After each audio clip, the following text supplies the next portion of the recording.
Cartels नहीं चाहते कि गवादर की बंदरगाह तरक्की करे। वजीर आजम शहबाज शरीफ ने 306 किलोमीटर तवील सक्खर हैदराबाद मोटरवे M6 का संगे बुनियाद रख दिया।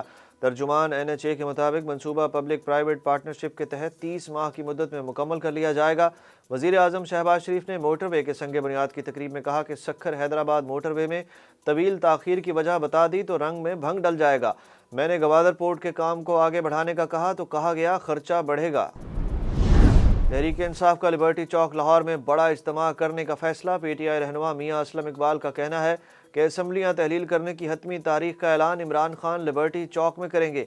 इमरान खान ने हतमी मशावरत के लिए अहम इजलास भी तलब कर लिया, जिसमें फैसला होगा कि पंजाब और KP असम्बलियाँ किस तारीख को तोड़नी हैं।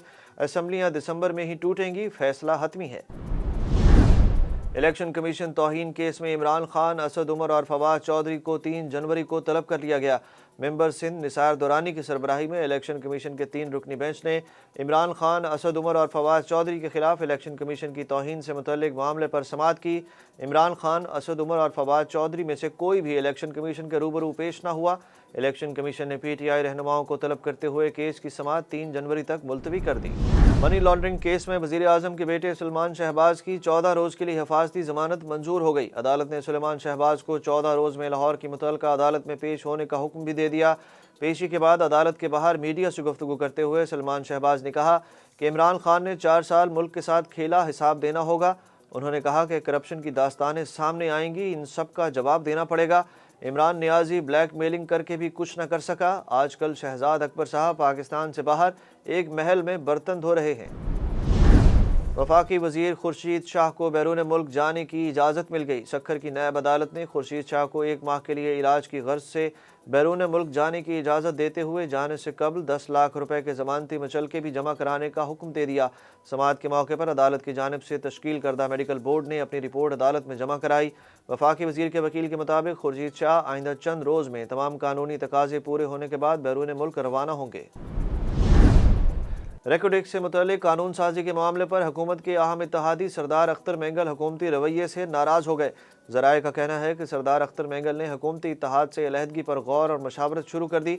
सरदार अख्तर मेंगल ने 15 दिसंबर को पार्टी की कोर कमेटी का इजलास भी तलब कर लिया। वफाकी हुकूमत से अलहदगी पर पार्टी रहनुमाओं के दरमियान मशावरत होगी। नवाज शरीफ कब वापस आएंगे, ख्वाजा आसिफ ने बता दिया। वफाकी वज़ीर दिफा ख्वाजा आसिफ कहते हैं नवाज शरीफ की वापसी के लिए कानूनी मामला दुरुस्त करने की कोशिश कर रहे हैं। जैसे ही कानूनी मामला सुलझ जाएंगे तो मियां नवाज शरीफ वापस पाकिस्तान आ जाएंगे। जबकि पाकिस्तान मुस्लिम लीग नून के रहनुमाओं का कहना है कि साबिक वज़ीर आज़म नवाज शरीफ की वापसी का मुतफ़िक़ा फ़ैसला कर लिया गया। आइंदा माह इनकी पाकिस्तान आमद मुतवक्के है। PTI रहनुमा शाह महमूद कुरैशी का कहना है कि हुकूमत के साथ मुज़ाकरात से इनकार नहीं, लेकिन इनकी नीयत साफ दिखाई नहीं दे रही। आरिफ अलवी ने कोशिश की लेकिन अब वो भी मायूस हो चुके हैं। निजी TV प्रोग्राम में PTI रहनुमा का कहना था कि इमरान खान असम्बलियाँ तहलील करने के लिए पार्टी रहनुमाओं से मशावरत कर रहे हैं। नवाज शरीफ की वापसी से मुतल्लिक इज़हार राय करते हुए उन्होंने कहा कि जब तक पूरा बंदोबस्त नहीं होगा नवाज शरीफ वापस नहीं आएंगे। नोबेल इनाम याफ्ता मलाला यूसुफजई 4 रोज़ा दौरे पर लाहौर पहुँच गईं। मलाला के साथ इनके वालिद और वफ्द भी लाहौर पहुँचा। ज़राए के मुताबिक मलाला मुख्तलिफ सेमिनार्स में शिरकत करेंगी। मलाला यूसुफजई 16 दिसंबर को वापस जाएंगी। भारत और चीन के दरमियान अरुणाचल प्रदेश में बॉर्डर पर झड़प में भारतीय फौज को एक बार फिर हजीमत का सामना करना पड़ा। भारत और चीन के दरमियान बॉर्डर पर झड़प में चीनी फोर्सेस ने असलहा के बजाय डंडों और कटर के वार करके भारतीय सूरमाओं की दुर्गत बना दी। चीन के साथ झड़पों में 20 से ज़ायद भारतीय फौजी शदीद जख्मी हो गए। झड़प एक भारतीय फौजी चौकी पर चीन की पेशकदमी के बायस हुई। भारतीय वज़ीर दिफा ने भी चीन और भारत के दरमियान सरहद पर ताज़ा झड़प की तस्दीक कर दी। राजनाथ सिंह ने ताज़ा झड़प में किसी अहलकार के हलाक या ज़ख्मी होने की तरदीद की है। इंटरनेशनल क्रिकेट काउंसिल ने रावलपिंडी स्टेडियम की पिच को औसत से भी कम करार दे दिया। ICC की जानिब से जारी बयान में कहा गया कि पिंडी टेस्ट में कई बैटिंग रिकॉर्ड बने।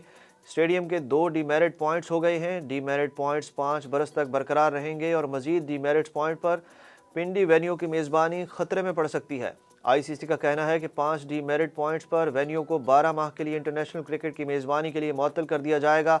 ICC match referee ND Pycroft ने पिंडी वेन्यू की पिच का फैसला सुनाया, जबकि पिंडी स्टेडियम की पिच को मुसलसल दूसरी बार औसत से कम दर्जे की करार दिया गया है।